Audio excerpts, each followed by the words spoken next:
12, nos versos 6 a 10. Diz assim, então, a palavra de Deus. Na noite anterior ao dia em que Herodes ia apresentá-lo ao povo, Pedro dormia entre dois soldados, preso com duas correntes. Sentinelas junto à porta guardavam a prisão. Eis, porém, que sobreveio um anjo do Senhor e uma luz iluminou a prisão.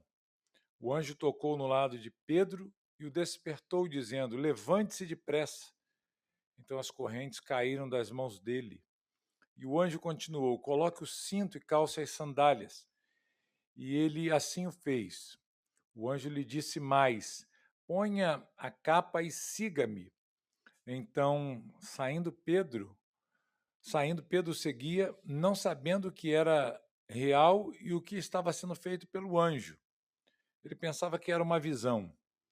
Depois de terem passado a primeira e a segunda sentinela, chegaram ao portão de ferro que dava para a cidade, o qual se abriu automaticamente. E saindo, enveredaram por uma rua. Logo adiante, o anjo se afastou dele. Então está aí o nosso texto, que nós olharemos agora essa perícope, né? Gente, nós vimos aí na semana passada o que estava acontecendo aqui. O contexto da nossa passagem é Pedro na prisão, guardado pelos soldados de Herodes, durante todo aquele momento da comemoração da Páscoa judaica. Ele fica ali sob os cuidados dos soldados, para que ao final dessas comemorações ele fosse apresentado para o povo, mas não para ser solto, mas para ser morto, né? O julgamento iria até acontecer, mas já estava determinado, né? Qual era o destino de Pedro, pelo menos na cabeça pelo menos na cabeça de Herodes, né? Herodes tinha já decidido matá-lo, porque ele matou Tiago e ele viu que os judeus gostaram, falou assim: oh, legal, persiga mais os crentes. E continuou essa perseguição, maltratando os irmãos, prendeu a Pedro e falou: vou matar Pedro também. Só vou esperar passar esse período da festa judaica. Como eu disse para os irmãos, muita gente em Jerusalém, e é difícil lidar com qualquer situação assim de revolta popular por causa dessa prisão e morte de Pedro. Então, ele, usando a sua estratégia, ele deixa lá Pedro guardado na prisão, talvez uns 10 dias, né, mais ou menos. A festa é uma semana, a festa dos pães asmos foi quando ele foi preso, em seguida vem a Páscoa. Então, vamos colocar aí um tempo lá de prisão, né? Ele fica guardado lá sob uma forte vigilância, nós vimos. E aí, irmãos, o que acontece? Enquanto Pedro está lá na prisão, o que a igreja está fazendo? A igreja está orando, né? A igreja está reunida em oração constante. A ideia que o texto nos dá aqui é de que a igreja estava fazendo orações intensas e fervorosas, sem parar. Até mesmo nas madrugadas, porque o que acontece aqui em seguida é Pedro sendo livre, ele sai da prisão e ele, nessa madrugada, antes do dia amanhecer, ele resolve ir na casa de Maria, mãe de Marcos, e a igreja estava lá reunida, estava lá em oração pela vida de Pedro e suplicando a Deus para que Deus fizesse alguma coisa, né? O trabalho da igreja em oração é muito importante. Nós vimos aqui na semana passada como é importante a igreja se reunir para orar. Nós não podemos desprezar a reunião de oração da igreja. Dizem que a reunião menos frequentada da igreja é a reunião de oração. E eu posso dizer que realmente é, né? A gente percebe isso. Porque o crente, às vezes, pensa o seguinte: eu não preciso ir à igreja, me reunir com meus irmãos para orar. Eu posso orar da minha casa e Deus ouve a si mesmo. Eu sei que Deus ouve. Deus ouve você orando em qualquer lugar. Mas o problema é o seguinte, irmãos: Deus nos manda, Deus nos ordena esse ajuntamento para oração. E pelo menos a igreja aqui, ela sabia isso. Essa igreja, ela entendia que era obrigação, esse ato de reunir-se, era próprio da vida do cristão. Então, eles se reuniam. E isso fica aqui para a gente uma lição, né? Nós não podemos desprezar esse tempo de oração da igreja.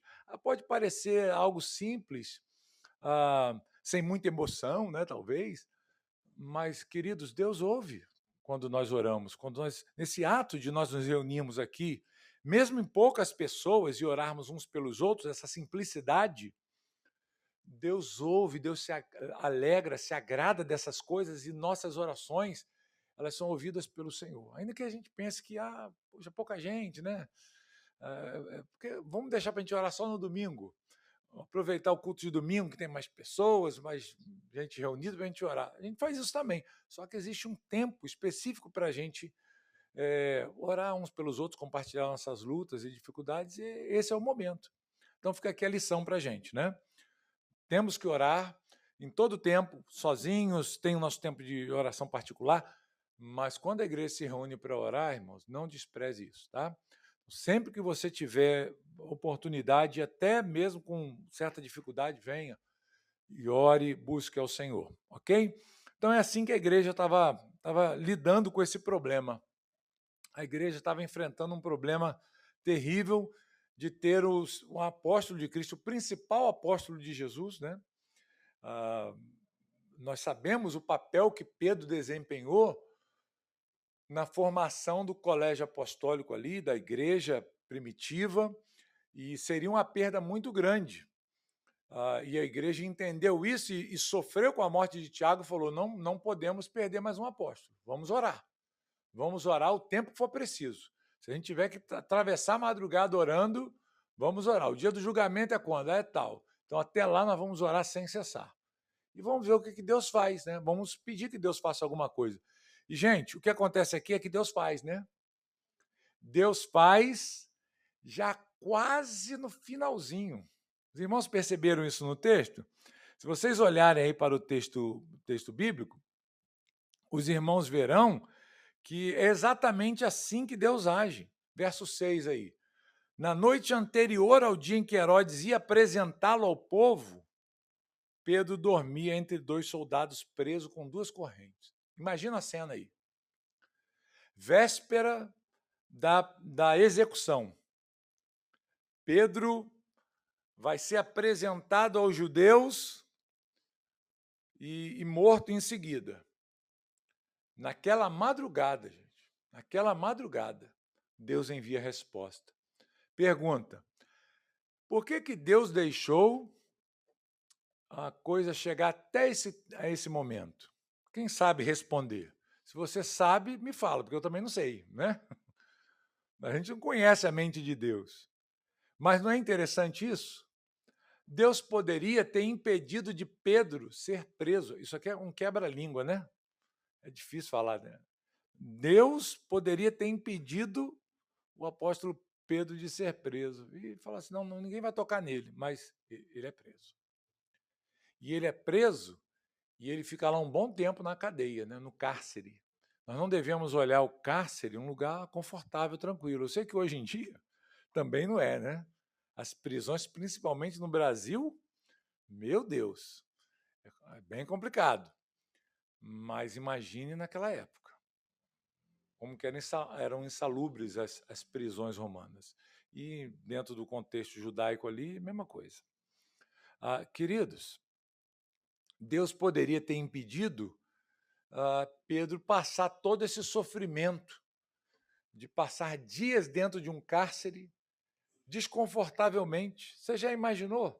Além de estar preso injustamente, você ser colocado num local de desconforto total, ser privado da sua liberdade e pior, amarrado com duas cadeias a dois soldados. É complicado isso, não é? Assim, a liberdade muito afetada ali. Deve ser muito desconfortável isso. Para dormir, Pedro estava dormindo aqui, mas tem uma hora que você tem que dormir, né? Você fica desconfortável, mas acaba sendo vencido pelo cansaço. E Pedro estava assim, gente. Imagina ali preso, né? Amarrado a dois soldados, desconfortável. Aí a gente pergunta, por que Deus deixou ele passar por isso? Já que Deus ia soltar, por que ele não fez isso antes, né? Nós não sabemos, irmãos, quais são os planos de Deus.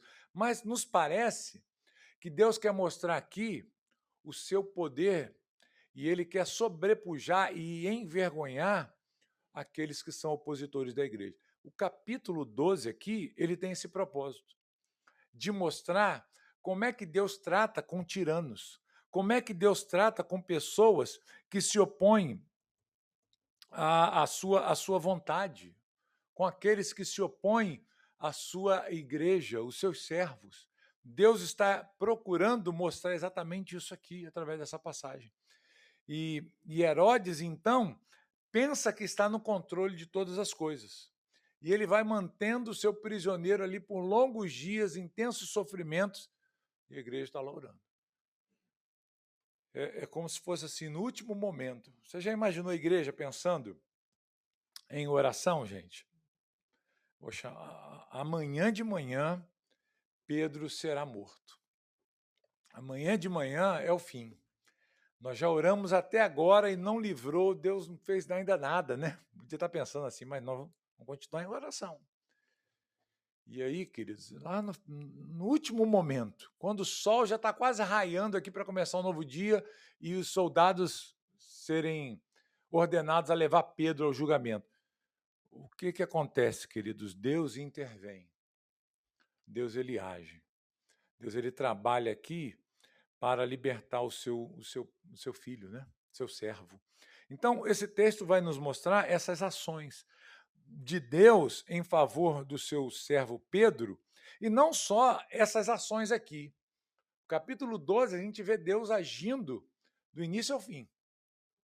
Deus trabalhando contra os opositores da igreja.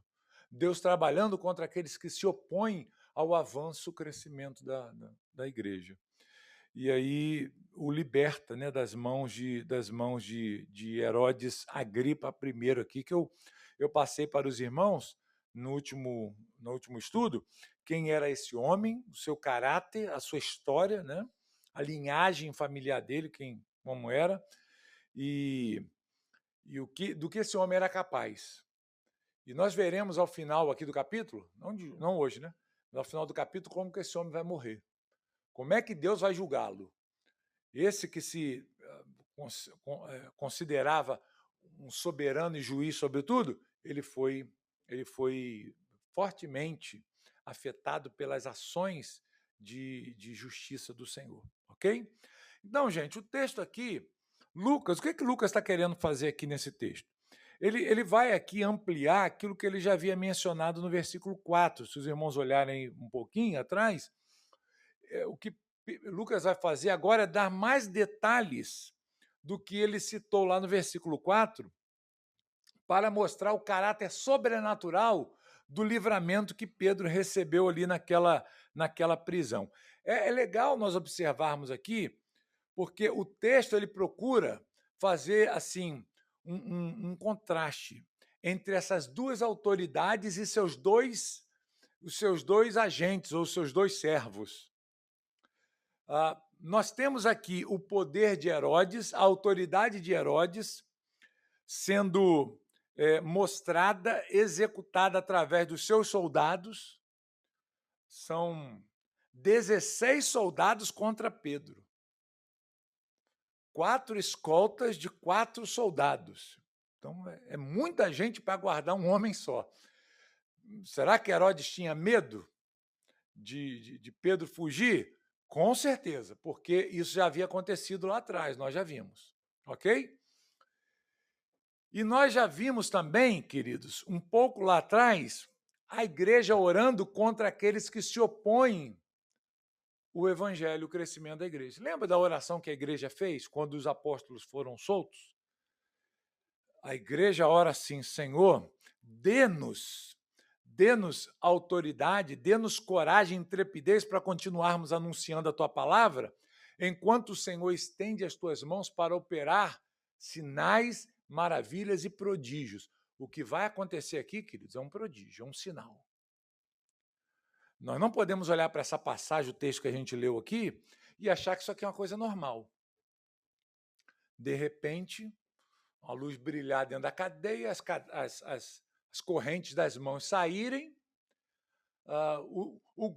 dois guardas do lado de Pedro, diante de uma luz brilhosa daquela, não vê nada, não vê Pedro saindo, as sentinelas que estavam ali na porta da cadeia não viram nada, as outras duas sentinelas, os outros dois grupos de sentinelas também não viram nada, um portão se abrindo automaticamente, o primeiro portão automático da história, né? Foi inventado aqui pelo Senhor. O portão abriu, um portão de ferro, ainda mais pesado, né? Hoje em dia o portão é de alumínio para ficar mais leve para o motor trabalhar, né? Aqui era um portão de ferro, abriu automaticamente, que deu para a rua, e eles saíram. Gente, isso aqui não é uma coisa normal de acontecer, é um sinal, é um prodígio. A igreja lá atrás, quando os apóstolos saíram, foram soltos, ela orou isso a Deus: Senhor, nos dê coragem, nós vamos continuar pregando.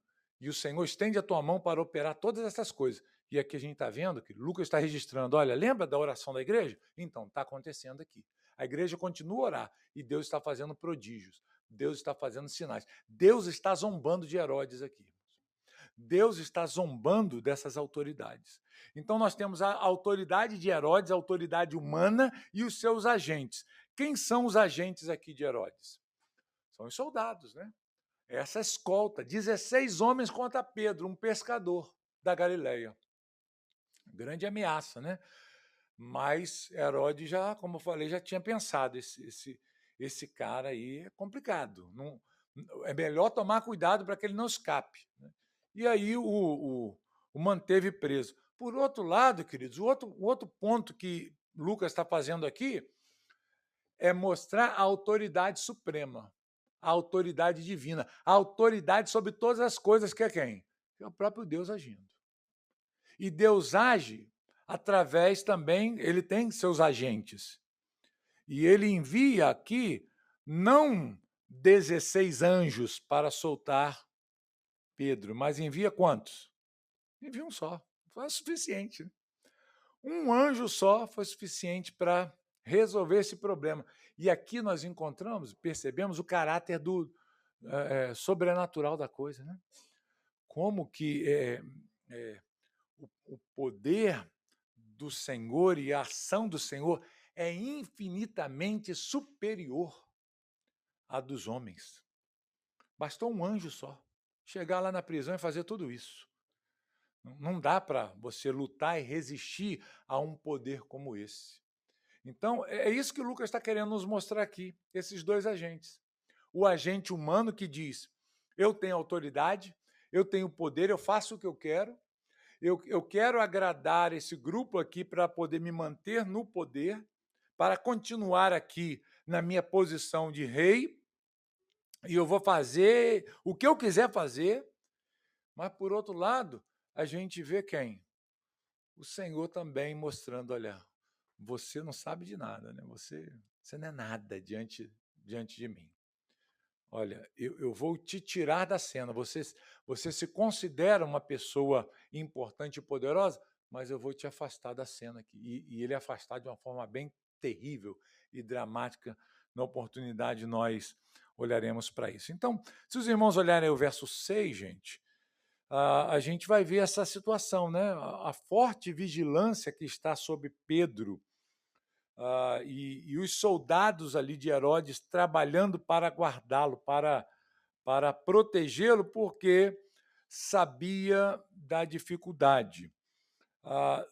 Uma coisa que Lucas procura reforçar aqui, queridos, é a intensa vigilância. Notem aí, o verso 6 fala da vigilância dos soldados acorrentados a Pedro e dos sentinelas que estavam na porta da cadeia ali, da cela dele, né?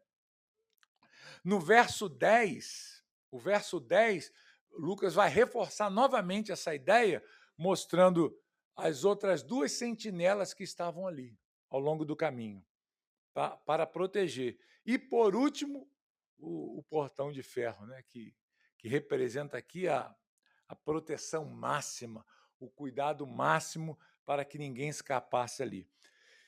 E certamente, queridos, esses soldados estavam preocupados, porque era sabido o que já havia acontecido com os apóstolos ao saírem da prisão. Um anjo já tinha visitado a prisão anteriormente e soltado os apóstolos. E agora, queridos, eles estão guardando um apóstolo de Jesus mais uma vez, e eles sabem quais são as implicações de não guardar bem esse prisioneiro. O que acontecia? Se um soldado ele não guardasse o prisioneiro que estava sob o seu cuidado, ele era punido, e ele era punido com a morte. E nós veremos, irmãos, que eles são punidos. Nessa noite aqui, Pedro ele recebe o livramento, ele não morre naquele dia, Deus o guarda, mas nesse dia, pelo menos 16 soldados morrem. São executados. Porque quando falaram para Herodes, né, que foi solto, o que ele falou? Vão dar conta, então paguem com a própria vida. Era assim que Roma trabalhava, né? Matando aqueles que não cumpriam as ordens, né, estabelecidas, e foram mortos. Então, notem aqui, irmãos, como que essa forte vigilância é apresentada. Notem aqui a autoridade humana se engrandecendo, se ensoberbecendo, se exaltando. Notem aqui a força militar sendo empregada, a violência. Pedro não tinha condições nenhuma de escapar dessa prisão. A igreja estava orando e contando exatamente com o milagre, porque não dá, né? Não dá. Para escapar de uma prisão como essa, você lutar contra 16 soldados ali que estão ao seu redor, conseguir destrancar tudo e ainda enfrentar os outros soldados que estavam ali naquele cárcere e sair ileso. A igreja sabia disso. Talvez o que a igreja esperasse? Que na hora do julgamento a coisa se tornasse favorável a Pedro, né? Talvez. A igreja... Nós não sabemos. Uma coisa é certa. Quando Pedro sai e chega na casa de Maria, né, e eles estavam lá orando, as pessoas ficam tão impactadas com a notícia que Pedro foi solto, a gente vai ver aqui na próxima oportunidade, que eles nem acreditam. Acham que o que estava ali era o quê? Quem lembra? Eles falam que não é Pedro, não, é a alma dele, é o fantasma dele. Hã? É o fantasma dele que está ali. O que apareceu aí foi o fantasma de Pedro. É curioso isso, né? A igreja está orando, Senhor faz um milagre, daqui a pouco na porta lá, ó. Pedro está batendo no portão, a menina vai atender, olha, vê que é Pedro, fica tão eufórica que nem abre o portão. Corre lá para anunciar, ó, Pedro está solto. Que Pedro está solto? Fala bobagem, não. Está solto, está lá fora. Que nada. Pai de brincadeira, né? Não, ele está lá, é o fantasma dele. Provavelmente a igreja não estava esperando uma soltura dessa, né? Talvez esperasse assim, ó Deus, reverta aí o quadro na hora do julgamento e, sei lá, alguma coisa aconteça. Mas Deus surpreende, né? E liberta Pedro ali. O verso 7 é a primeira parte do verso 7, irmãos, mostra esse livramento repentino, né? Através do anjo do Senhor. O anjo do Senhor, que é o agente do Senhor, ele visita essa prisão. Olha só que curioso. Eis, porém, que sobreveio um anjo do Senhor e uma luz iluminou a prisão.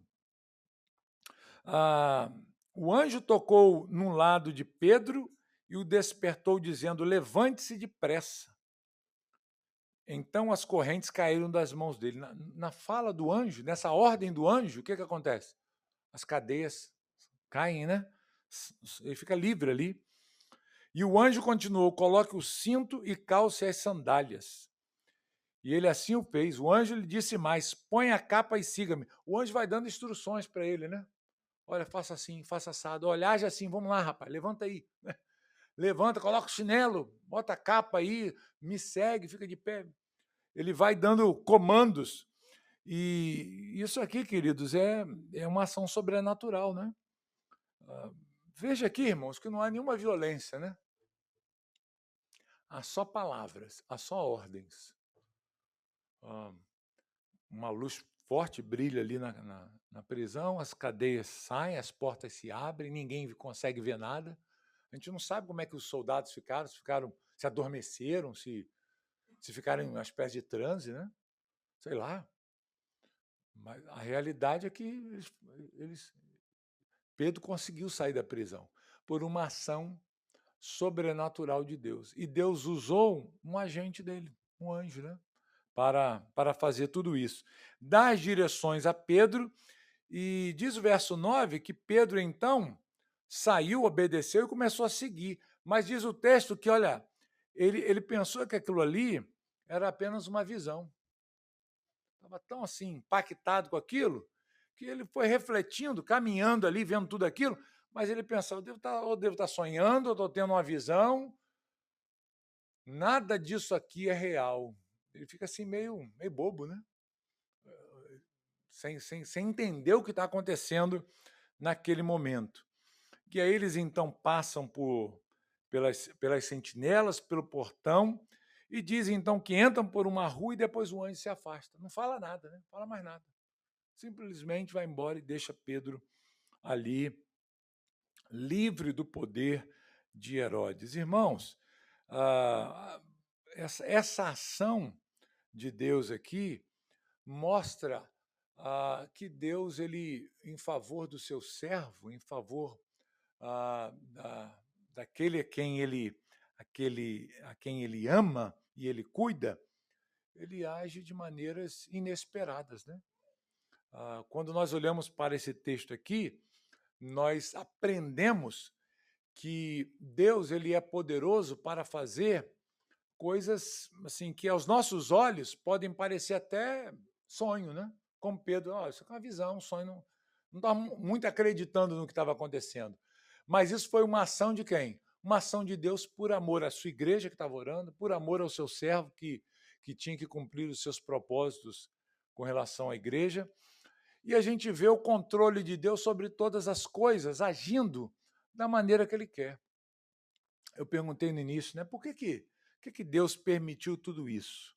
Eu penso, queridos, que é para mostrar para a igreja a importância da oração. Mesmo sabendo que Deus, ele é Deus Todo-Poderoso, que pode impedir coisas acontecerem num primeiro momento, nós devemos colocar diante do Senhor as nossas lutas e as nossas dificuldades. Deus poderia ter impedido que Pedro fosse preso, mas ele permitiu que Pedro fosse aprisionado. Ele poderia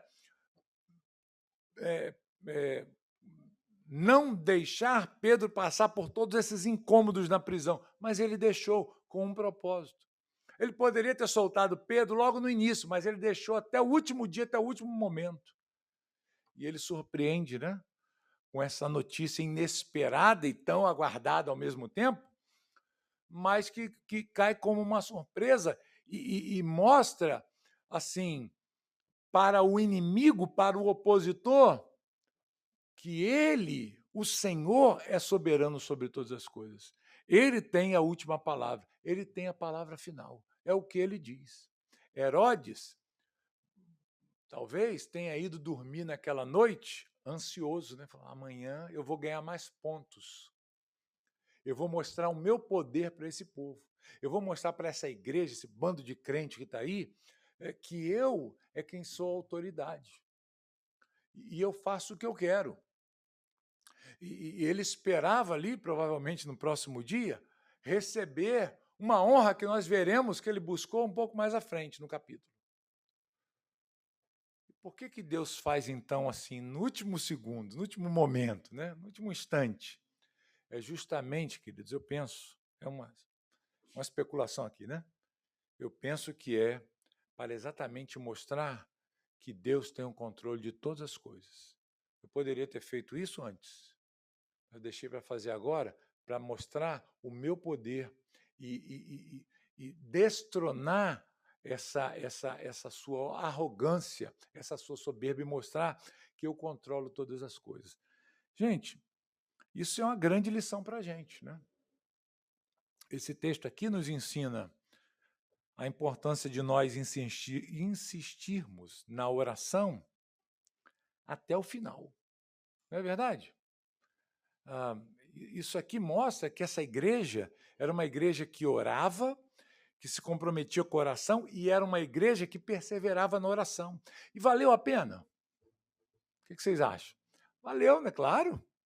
A igreja foi atendida, a igreja se alegrou com a oração respondida pelo Senhor em favor do seu servo. Isso nos mostra, queridos, que a importância da igreja orar é fundamental. A necessidade de nós não desanimarmos nas nossas orações é essencial na nossa vida. Ah, mas está demorando muito, né? Ah, pedi tantas coisas, já pedi estou pedindo há muito tempo, estou suplicando há muito tempo, até agora não aconteceu. Vamos continuar, vamos colocar diante do Senhor, né? Não terminou ainda, né? O jogo não acabou, então Deus está no controle, com certeza vai estar realizando aquilo que é da sua vontade. Você vai falar? Seria muito natural para a igreja eles terem desistido daquela comunhão, né, incessante de oração, porque Tiago já havia morrido. Sim. Então eles já tinham sofrido essa perda. Então, Talvez pensasse, não vai adiantar também, né? Talvez não vai adiantar. Deus deixou morrer lá atrás. Por quê? Então é melhor a gente nem orar. Foi isso que a igreja fez? A igreja continuou. Então, isso é um desafio para a gente orar por causas impossíveis. Isso é um desafio para a gente perseverar na oração, né, para a gente continuar orando. E também, um outro ponto aqui, isso nos ensina que aquilo que nós já sabemos, né, que Deus está no controle de todas as coisas, que Ele é quem governa todas as coisas. Existem governos humanos? Existem. Existem governos bons e maus, tiranos e alguns governos que são até justos e corretos no seu proceder, que se baseiam na equidade, na justiça, mas acima de tudo isso, quem está? Está o Senhor. E outro, Deus não precisa de muito para nos abençoar, né? Qual o esforço que Deus fez aqui, gente? Qual a dificuldade que você vê nesse texto aqui para Deus livrar? Qual a dificuldade que o anjo teve ali para fazer o que fez? Nenhuma, queridos.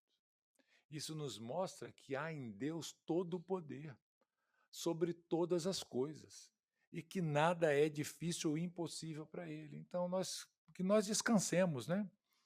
Que nós confiemos no cuidado de Deus, no poder soberano de Deus sobre todas as coisas, mesmo quando aparentemente o mal pareça, né, surgir a nós que está prevalecendo. Mas Deus, Ele, na hora certa, no tempo certo, na hora que Ele quiser fazer, Ele faz e Ele traz a glória para si mesmo. Que isso possa nos estimular, queridos, a oração, a confiança em Deus e a perseverança, né? Naquelas súplicas que nós fazemos. Eu não sei quais são as causas impossíveis e difíceis que os irmãos estão vivendo aí, mas creia que no Senhor há poder suficiente para fazer. Se ele vai fazer ou não, nós não sabemos, né? Mas nós sabemos que não, se ele não fizer, não é por falta de poder, é porque esta não é a sua vontade. Aqui foi da vontade do Senhor poupar a Pedro. Lá atrás, foi da vontade do Senhor permitir que Tiago morresse. Mas em todas as coisas, Deus está controlando e cuidando do seu povo. Que Deus possa nos ajudar, né, irmãos, para que perseveremos como essa igreja aqui perseverou, ok? Na semana que vem, nós vamos olhar mais um pouquinho do texto, porque o que vai se desenrolar nos versículos seguintes, ela se dá já fora da prisão, já fora ali daquela fortaleza. Os versículos 11 adiante vai mostrar quando Pedro ele reconhece o que aconteceu. Até aqui, para ele, era um sonho. A partir de agora, ele percebe, não, olha, eu estou solto mesmo, então eu vou tomar providências. E ele vai tomar essas providências aqui, como eu já citei aqui rapidamente para os irmãos. Nós vamos narrar isso aqui na próxima semana. E nós veremos, inclusive, que Pedro vai dar uma sumida aqui. Por que será que Pedro vai dar uma sumida? Pedro, ele, assim, Ele viu o poder de Deus na vida dele, mas não é bobo também, né? Vou ficar aqui dando mole. O anjo me soltou, mas eu não quero voltar para lá, não, né? Ele sai. Só vai aparecer bem lá na frente, tá bom? Mas isso é assunto para a semana que vem. Dúvidas, irmãos? Alguém quer comentar alguma coisa do texto? Hã? Muito bem. Então vamos agradecer a Deus por esse tempo, essa meditação aqui nessa passagem, né?